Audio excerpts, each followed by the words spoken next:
Ricardo Maranhão foi deputado federal e vereador no Rio de Janeiro. Nesta entrevista, ele chama a atenção para várias falácias ditas a respeito da venda de ativos estratégicos da Petrobras, sobretudo as refinarias. Maranhão, que é diretor jurídico da EPET, pondera que já não existe monopólio do refino e alerta para o risco de se configurar no país um cenário em que a sociedade perca o controle sobre algo tão importante como o abastecimento de combustíveis. Em vez de comprar refinarias já amortizadas, o capital privado deveria investir na expansão da nossa capacidade de refino. Temos mercado interno promissor e ainda somos importadores, frisa o entrevistado. A Petrobras responde por 98% da capacidade de refino no país. É um monopólio? De que tipo? Bem, em primeiro lugar, nós temos que distinguir, né?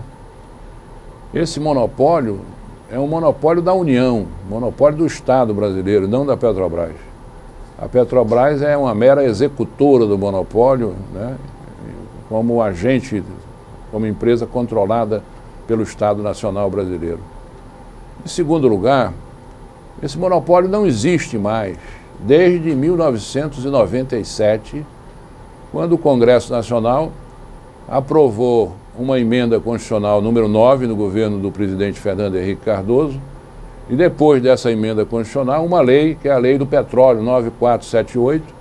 Hoje, em termos práticos, é preciso que a população saiba disso, qualquer empresa, pública ou privada, brasileira ou estrangeira, desejando, querendo, ela pode construir uma refinaria no Brasil, em qualquer cidade brasileira, em qualquer localidade. Não há nenhum impedimento legal, né, para que essas empresas façam, e esse desimpedimento, digamos assim, ele já tem 21 anos. Há 21 anos que não existe monopólio, não existe impedimento legal para que empresas construam refinarias no Brasil. Com a venda das refinarias da Petrobras, há risco de se formar um monopólio privado neste importante segmento econômico? Essa venda significaria a constituição de dois monopólios privados estrangeiros, um no Nordeste e outro no Sul. E aí, voltando à questão do monopólio público é imposto por razões de interesse público, de segurança nacional. O monopólio do petróleo, repetindo, não é da Petrobras e sim da União. Ele teve gênese democrática, ele nasceu nas ruas de uma campanha do Petróleo é Nosso. Foram 5 anos de debate nas ruas e mais de 20 meses de debates no Congresso Nacional para a Lei 2004, o monopólio estatal da União do Petróleo, né? E o monopólio privado é crime combatido em todas as democracias. Os Estados Unidos têm uma preocupação com os monopólios privados, porque os monopólios privados restringem a produção, aumentam os preços e tendem a escravizar a sociedade. Então os Estados Unidos têm duas leis, o Sherman Act e a Lei Clayton, do início do século passado, 1910, 1915, 1918, para combater esses monopólios privados. E o Brasil somente se apercebeu da necessidade também de combatê-los já no século passado, em 1960, quando criou o CAD, que é o Conselho Administrativo de Defesa Econômica, para combater esses abusos de poder econômico. Então é um risco muito grande que nós corremos de ter monopólios privados e estrangeiros, um polo no Nordeste e outro polo no Sul. Além de todos aqueles outros inconvenientes de não aumentar a capacidade de refino, de não irrigar a indústria brasileira de materiais e equipamentos com novas encomendas, nem a engenharia com projetos, etc. É uma coisa absolutamente absurda, né? Se há mercado, se há necessidade, que grupos nacionais, estrangeiros, públicos ou privados, façam os seus investimentos, corram os riscos que a Petrobras correu e não querendo abocanhar as nossas instalações, os nossos ativos, que não são nossos, pertencem ao povo brasileiro. A Petrobras tem capacidade de investir em novas refinarias, mas seus últimos planos de negócio não prevêem aportes financeiros para isso. É um erro estratégico? Exatamente. A Petrobras está trabalhando, desde o senhor Pedro Parente, ou a partir do senhor Pedro Parente, ela tem um PNG, é um plano de negócio e gestão. Esse plano é feito por um determinado período e ele é renovado anualmente. E nos últimos PNG, nos últimos planos de negócio e gestão da Petrobras, a Petrobras não tem destinado quase nada para a atividade de refino.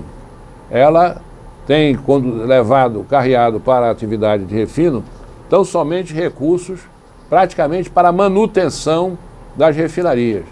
Me parece uma irresponsabilidade, porque nós já estamos com um déficit de 400 mil barris por dia, esse déficit vai aumentar, ela deveria estar investindo também, sozinha ou em parceria, investindo em refino para poder garantir que essa demanda não vá crescer indefinidamente. E, no entanto, ela praticamente não está investindo nada em refino, provavelmente porque está imaginando, né, que vai vender suas refinarias e que os grupos estrangeiros vão investir maciçamente no Brasil. Um equívoco histórico. Quem conhece a história da indústria do petróleo no Brasil sabe que a indústria do petróleo tem 180 anos. Ela nasceu em 1856 em Titusville, na Pensilvânia, nos Estados Unidos. E o petróleo só foi descoberto no Brasil em 1938, 80 anos depois do início da indústria nos Estados Unidos. E dos Estados Unidos alastrou-se para a Venezuela, para o México, para o Oriente Médio.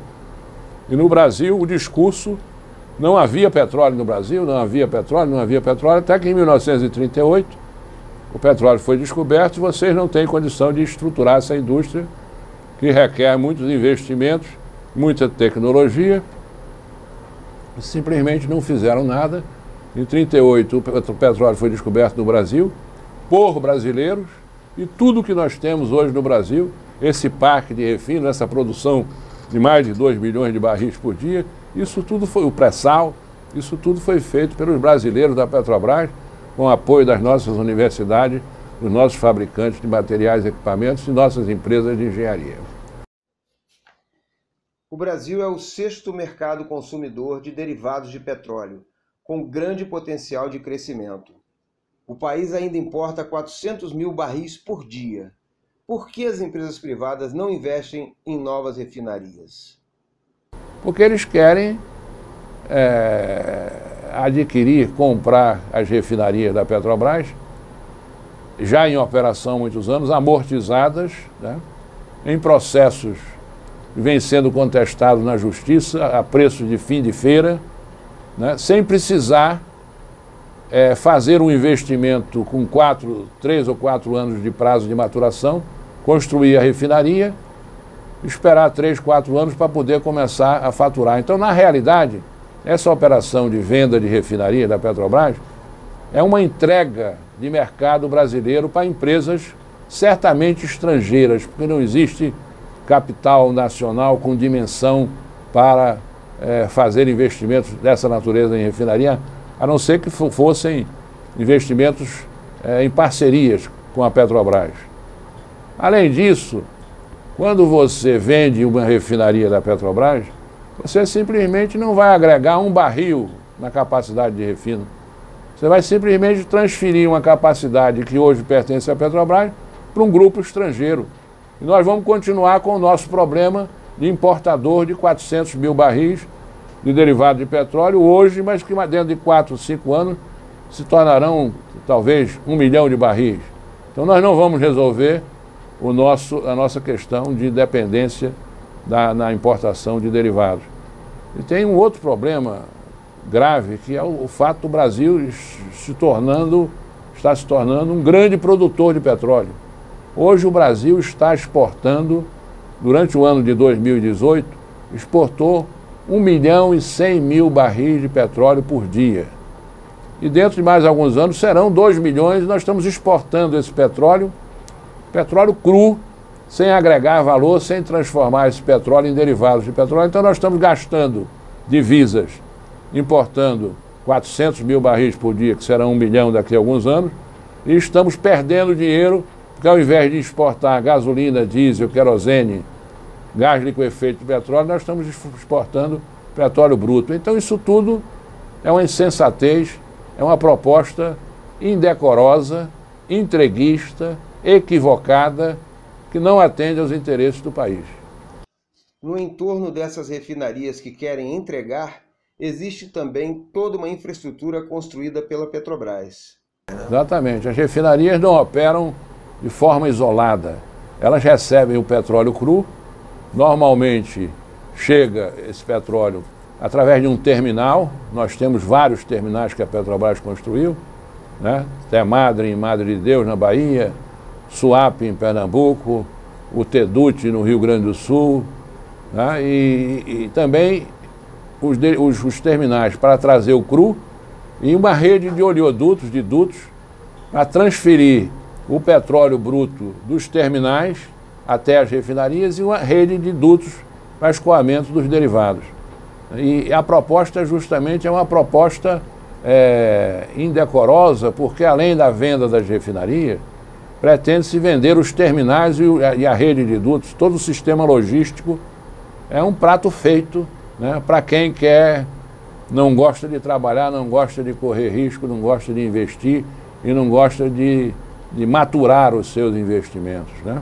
O argumento para isso é que eles não querem correr o risco porque fazem uma refinaria no Brasil e o governo pode ceder à tentação de fazer o controle dos preços dos derivados. Esse argumento é pueril, é absurdo, é um sofisma. Por quê? Porque a Petrobras, há 65 anos, ela corre esse risco, construiu 13 ou 14 refinarias, construiu um parque de refino que é um dos maiores do mundo, são 2.200.000 barris de petróleo por dia a capacidade de refino, correndo esse risco, e é uma empresa absolutamente bem-sucedida, vitoriosa, né? E, além do mais, nós não podemos esquecer, muito menos um neoliberal ou um liberal, né, como os que estão no poder hoje, podem esquecer, né, de que o capitalismo, a essência do capitalismo é o risco. O abastecimento de combustíveis é considerado por lei como de utilidade pública. Um descontrole na política de preços, por exemplo, pode levar a uma convulsão social. Como avalia a prática de preços internacionais para o nosso mercado interno?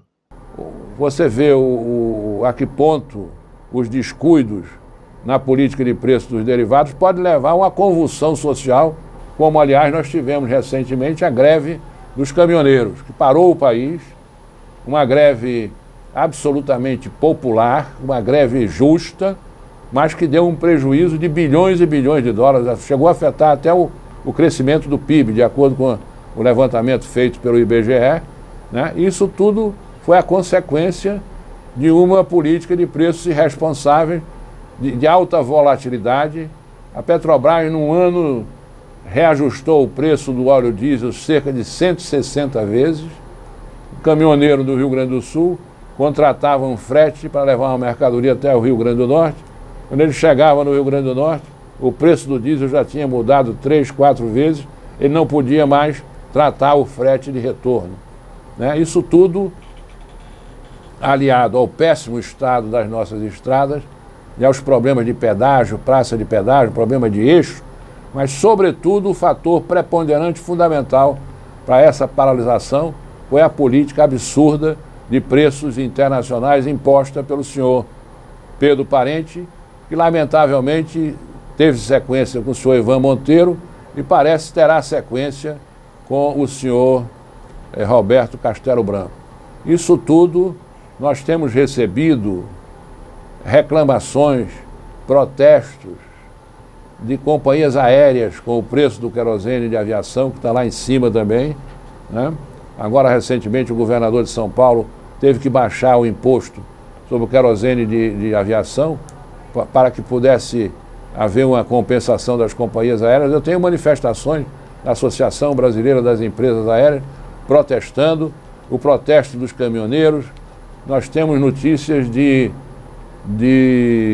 grandes parcelas da população brasileira, sobretudo setores mais humildes, que estão voltando a formas rudimentares de energia, trocando o gás liquefeito de petróleo, o botijão de famílias, são milhões de famílias brasileiras que utilizam esse botijão, trocando o botijão por lenha, por carvão. Na cidade do Recife, por exemplo, uma notícia muito frequente de queimaduras e de acidentes provocados pela utilização dessas formas rudimentares de energia. Então isso tudo tem que ser levado em consideração. A Petrobras tem a maior parte de seus custos em reais. Quais os riscos de, por exemplo, atrelar o preço do diesel ao mercado internacional em um país cujo transporte de cargas é eminentemente rodoviário? Porque a soja, o algodão, né, o agronegócio, que hoje é o carro-chefe da nossa economia, demanda os portos de Paranaguá, os portos de Santos, pela via rodoviária, né, e o frete. Então existe hoje um problema de frete, de tabela de frete, uma briga, a tabela vale, a tabela não vale, vai ao Supremo, né?